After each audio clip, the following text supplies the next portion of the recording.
친절한 시사, 시원한 통찰. 노영희의 출발 새아침.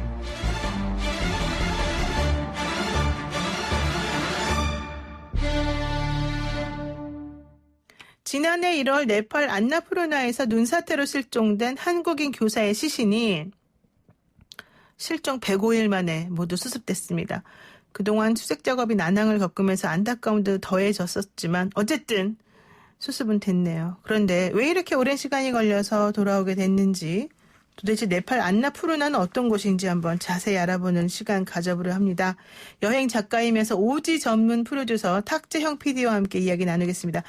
PD님 안녕하세요. 네, 안녕하세요. 반갑습니다. 네, 여행 작가면서 오지 전문 PD라고 제가 소개를 드렸는데 맞습니까? 네, 원래는 다큐멘터리 PD인데요.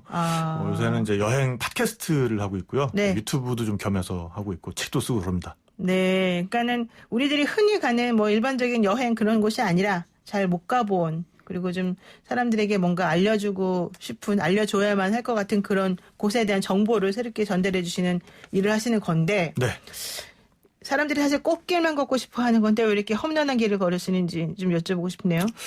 글쎄요, 뭐 다큐멘터리 할 때부터 꽃길은 아니었고요. 그렇죠. 다큐멘터리 관련 그렇죠. 네. 여행 이야기라는 게 제가 오히려 여행을 출장을 많이 다니다 보니까 가서 마주치게 되는 여행자들 때문에 더 여행이 가고 싶어졌어요. 아, 그래요? 왜요? 네네. 출장과 여행은 엄연히 다른 거잖아요. 네. 출장이라는 거는 이제 여행은 자기 일상을 놓고 나가는 거라면 네. 출장은 일상을 모두 싸질머지고 나가는 거여서 그래서 일상을 싸질머지고 네. 여행자들을 만나면서 여행 이야기를 좀 더 본격적으로 해보고 싶다는 그런 열망이 좀 생겨서 여행 팟캐스트를 시작하게 됐습니다. 그런데 요즘 코로나19 때문에 사실은 여행업도 힘들고 출장도 잘 안 가고 그러는 분위기인데 네. 좀 실감이 나시나요? 얼마 전에 그 방송에서 정부에서 네. 이번 사태로 가장 큰 타격을 받은 게 여행업과 공연업이다.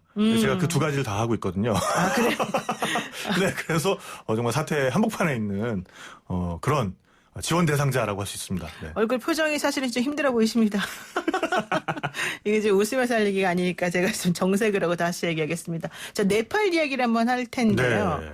네팔에 몇 번이나 다녀오셨습니까? 제가 이거 출연하느라고 한번 세봤는데 한 11번 정도 다녔습니다. 많이 다녀오셨네요. 네. 저는 사실 네팔 한 번도 안 가봤는데 네네. 우리나라 사람들이 생각보다 네팔에 있는 그 안나푸르나 거기 많이 가시더라고요. 그러니까 우리나라 분들이 산에 대한 기본적인 애정이 있으신 것 같아요. 그래서 동네 산악회에서 처음 산을 시작하셨다가도 백두대간 종주 같은 거 한번 하시고 나면 한라산 한번 오르시고 나면 그 다음이 사실은 히말라야거든요. 네. 그래서 의외로 굉장히 많은 분들이 히말라야 트레킹을 다녀오셨고 유경험자시고 또 꿈꾸고 계시고 그렇습니다. 사실 저는 힘든 거 되게 싫어해서 왜 산에 가나 힘든데 네. 생각하는데 뭐 어떤 사람들은 뭐 유명한 말이 있죠. 있으니까 간다. 네네. 네, 실종된 한국인 교사들이 걸었던 트레킹 길. 네네. 여기도 그냥 있으니까 간다 이런 건가요? 아니면 어떤 건가요? 여기는 네. 일단 너무 아름다운 곳이고요. 그리고 그 산이라는 것이 주는 매력이라는 건 정말 거길 정말 후회하면서 네. 내가 왜 여기를 왔지? 내가 왜 돈 주고 그러니까요. 이 고생을 하고 있지라는 거를 다 겪고 나서 느껴볼 때야 비로소 그 힘들었던 건 다 사라지고 다시 가고 싶다. 다시 그 풍경을 보고 싶다. 그렇게 이제 느끼게 되는 건데요. 이 안나푸르나 지역은 네팔의 트레킹 코스를 아주 크게 나누자면 이제 세 가지가 됩니다. 네. 하나는 동부에 위치하는 쿰부 히말라야. 여기가 이제 에베레스트가 있는 곳이고요. 그다음에 이제 서부에 위치하는 요 안나푸르나, 그리고 네. 중앙부에 위치하는 랑탕. 이렇게 세 가지 지역으로 크게 나눠서 볼 수가 있는데 그 중에서도 이 트레킹 코스가 굉장히 다양하게 구성이 돼 있어요. 네. 그러니까 이 트레킹 코스라는 것들이 대부분 다 네팔에서 예전에 중국으로 넘어다니던 교통로들이거든요. 그런 것들을 이제 산악인들이 처음에는 이제 다니기 시작하다가 지금은 일반 트레커들도 다닐 수 있는 길로 구성이 돼 있는 건데 여기에 그렇게 길이 많다 보니까는 코스를 다양한 일정으로 짤 수가 있고 그리고 풍경도 너무너무 아름다운 건 당연하고요. 그리고 네. 안나푸르나라는 어떻게 보면은 히말라야의 슈퍼스타잖아요. 네. 그 유명한 산을 볼 수 있다라는 것들이 합쳐지면서 굉장히 인기 있는 곳이 되는 것 같습니다. 지금 이 안나푸르나를 찾는 분들이 해마다 어느 정도나 됩니까? 제가 뭐 자세한 숫자는 모르겠는데 어쨌든 뭐 시즌이 되면은 전세기가 거의 늘 만원일 정도로 굉장히 많은 한국 분들이 찾고 있고요. 뭐 한국 분들 네. 이외에도 전 세계적으로 유명한 관광지니까요. 그러니까 여기가 무슨 대단히 그 격오지어서 전문 산악인들만 가는 곳이다. 이런 건 조금 잘못된 이미지가 아닌가 생각합니다. 그러니까 사실은 생각보다는 많이 다니기가 조금 그렇게 아주 어려운 코스는 아니다. 그렇습니다. 그렇죠? 네네, 네. 그러니까 많이들 가시겠죠. 아마추어들도. 네, 그러니까 아마추어들이 가는 코스가 정해져 있는 거고요. 그래서 이 지금 사고가 난 곳이 ABC 트레일이라는 곳인데요. ABC가 네. 뭐냐면 이제 안나푸르나 베이스 캠프까지 가는, 그러니까 안나푸르나 사우스라는 봉우리가 있고요. 네. 그 아래에 이제 4,130m 지점에 안나푸르나 베이스 캠프가 있습니다. 그러니까 여기까지 가는 거고요. 전문 산악인들은 이제 그 이상 넘어가게 되면 이제 전문 산악인들의 영역이고 여기까지는 일반 아마추어 트래커들이 얼마든지 갈 수 있는 곳입니다. 그러면 이번에 우리 교사들이 걸었던 트레킹들도 마찬가지였을 것 네네. 같은데 왜 사고가 났습니까? 그러니까 이 사고가 난 지점이 그 안나푸르나 베이스 캠프 좀 못 미쳐서 네. 거기에서 한 하루 정도 더 올라가면 사고 지점에서 하루 정도 더 올라가면 이제 안나푸르나 베이스 캠프가 나오는데요. 한 2,850m 지점에 이제 히말라얀 로찌라는 지명의 마을이 있고 네. 여기에서 더 올라가면 이제 3,230m의 데우랄리라는 곳이 있는데 그 사이에 있는 한 3,170m 정도 되는 지점에서 사고가 났습니다. 저도 여기를 작년에 다녀왔거든요. 아, 네. 작년 12월에 다녀왔는데 여기가 이제 V자 계곡이에요.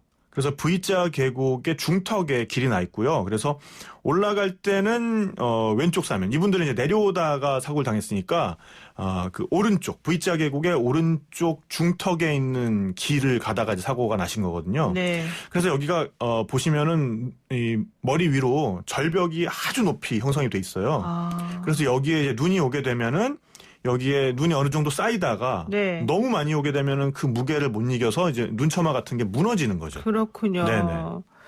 그렇게 되면 자기도 모르게 깜짝 놀랄 정도로 정말 큰 위험에 빠지는 수가 있겠는데. 네, 그러니까 이게 길이 넓게 낼 수가 없는 곳이다 보니까 길 그렇죠. 자체가 거의 일렬 종대로 갈 수밖에 없는 그런 곳이고 거기에서 이제 눈사태가 덮치면 바로 이제 휩쓸려 내려가게 되는 거죠. 그러니까 아주 위험에 빠지는 네네네. 그런군요. 그러니까 저희가 그 앞서 지난 1월 17일 안나푸르나 베이스 캠프 ABC 트레킹 코스 해발 3,230m 데우랄리 지역에서 발생한 눈사태 때문에 충남교육청 소속 교사 4명과 네팔인 가이드 3명이 실종이 된 사건이 있었었죠. 네.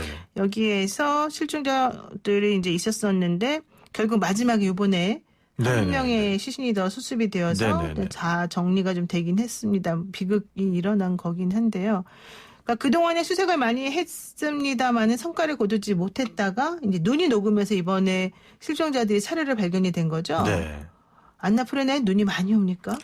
그러니까 이 사고가 난 때가 이제 12월에서 1월 사이, 그러니까 이때가 사실 우기라고 볼 수는 없어요. 그러니까 이제 네팔 기후 특성상 히말라야 가기에 가장 좋은 시기는 우기가 막 끝났을 때, 그러니까 9월에서 11월 정도인데 이제 12월에서 1월은 어떤 때냐면요, 이때가 날씨를 좀 예측하기가 좀 힘들어요. 아. 기본적으로 맑은데 네. 한 번 눈이 내리면 굉장히 폭설이 오는 그런 시기거든요. 네. 그렇지만 이제 저희는 이때 그 겨울 휴가가 겹치는 분들이 많잖아요. 네, 그렇죠. 그러니까 또 교사분들은 이제 방학이 겹치기도 방학 때 하고. 많이 그래서 가시더라고요. 네, 그래서 이때 굉장히 뭐 코리안 시즌이라는 말이 있을 정도로 한국 분들이 굉장히 많이 가는 때기도 하고요.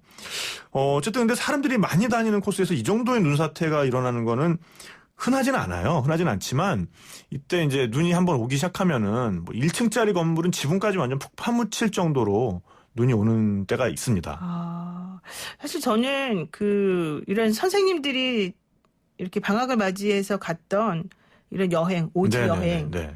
트레킹 여행 네네. 가셨다가 계획대로 안 돼가지고 소송하시는 거를 사실은 많이 봤어요. 네. 그때 당시에 그분들이 여행사에서 얘기한 그 일정하고 전혀 안 맞고 갑자기 또 그 현지 사정이 달라지면서 뭐 여행사도 놀래고 이제 이분들도 놀래면서 완전히 이제 일이 문제가 되어서 돌아오지도 네. 못하고 네네네. 이런 여러 가지 어려운 병력을 많이 봤었었는데 네네. 실제 오지 탐험하시거나 뭐 이런 쪽에 많이 일을 해보시니까는 그런 경우도 변수들이 너무 많아서 있을 것 그런데 같아요. 네. 네. 이런 트레킹 여행의 경우에는 네. 절대적으로 예비를 껴놓는 게 맞아요. 사실은. 아. 왜냐하면은 산의 기후라는 거는 네. 아무리 건기 때 예측이 안 되죠. 가더라도 네.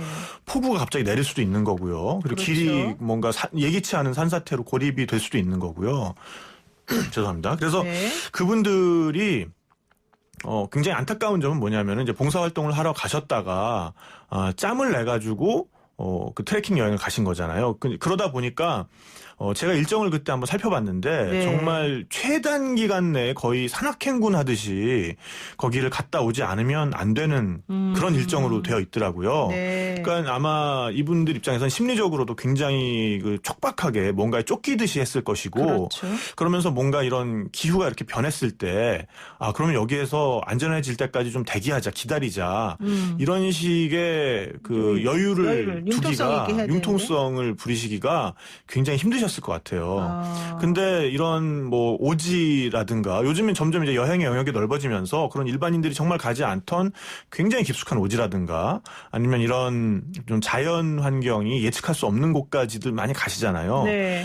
이럴 때는 지금까지 우리가 기존에 해오던 어떤 그 가성비를 따지는 여행, 그러니까 최소의 비용을 들여서 뭐 최대의 만족을 얻겠다 이런 거보다는 좀 더 오히려 보면 어떻게 보면은 시간을 좀 더 낭비스러울 정도로 여유 있게 쓰는 그런 여행을 하셔야 안전하고 그리고 이제 심리적으로도 그런 식의 돌발 상황이 발생할 수 있다.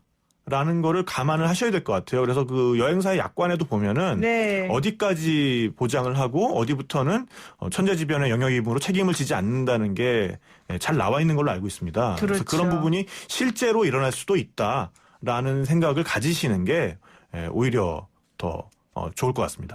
그리고 마지막 하나 질문하겠습니다. 그 네팔 가셨을 때 아주 특별한 분하고 함께 갔던 네팔 여행이 있다고 그러던데 어느 분하고 가신 건가요? 제가 2016년에 지금 대통령 되신 분께서 그때 이제 민주당 상임 고문이실 때 문재인 대통령 말씀하신 네, 건가요? 그렇습니다. 네, 그래서 제가 이제 그 히말라야 랑탕 코스를 안내한 적이 있는데요. 네, 그래서 그때도 이제 저희 같이 갔던 그 가이드가 뭐 이제 그때 당장 그 아팠던 건 아닌데 그 이후로 이제 얼마 있다가 이제 그 현지인 가이드가 허리를 다쳐가지고 네. 그런 다음에 이제 제가 그 병원 한번 따라가 본 적이 있어요. 네. 그래서 병원 시설이 굉장히 열악하고 네. 그래서 지금 코로나 사태 때문에 또 제 네팔 친구들이 많이 좀 고통받고 있는데 좀 많은 분들이 좀 관심 가져주시고 그리고 이런 사태가 끝나고 나면은 좀 네팔도 많이 다시 좀 많이 가주시면 좋을 것 같습니다. 문재인 대통령은 여행 가셨을 때 뭐 특별히 다른 여행객들하고 뭐 차이점이 있던가요? 아니면은 뭐 그분께서 특전사의 근성을 아직도 가지고 있다는 걸 저는 깨달았습니다. 그래요? 왜요? 특전사? 예. 본인 배낭 손대는 거 굉장히 싫어하시고. 배낭에 손대는 거 싫어요? 그러니까는 그래도 들어주는 것도 연로 싫어요. 하시잖아요. 네, 그러니까는 아무리 뭐 산 경험이 많고 하셔도 본인이 생각하시는 것보다는 아무래도 이제 좀 속도도 느려지시고 그럼 많은 사람들이 걱정할 거 아닙니까? 그렇죠. 그러면 이제 저희 그 현지인 가이드한테 좀 배낭 좀 들어드릴 수 있냐? 그럼 제가 들어드리겠다로 가가지고 뒤에서 이렇게 배낭에 손을 대면은 말도 못하세요. 이렇게 하면서 이거 괜찮아요가 아니라 이러시면서 끝까지 말씀도 못하시면서 손대지 말아라. 네네네. 그런 의지가 있으셨기 때문에 지금 코로나 사태도 잘 대응하고 계신 게 아닌가 생각합니다. 상당히 독립적이시고 그렇습니다. 몸이 힘드셔도 절대 티내지 않으시고 여러 사람을 좀 불편하게 하셔도 혼자는 하시려고 한다 이런 얘기군요. 네, 알겠습니다. 오늘 말씀 여기까지 듣겠습니다. 고맙습니다. 네, 감사합니다. 네, 지금까지 탁재형 PD와 함께했습니다.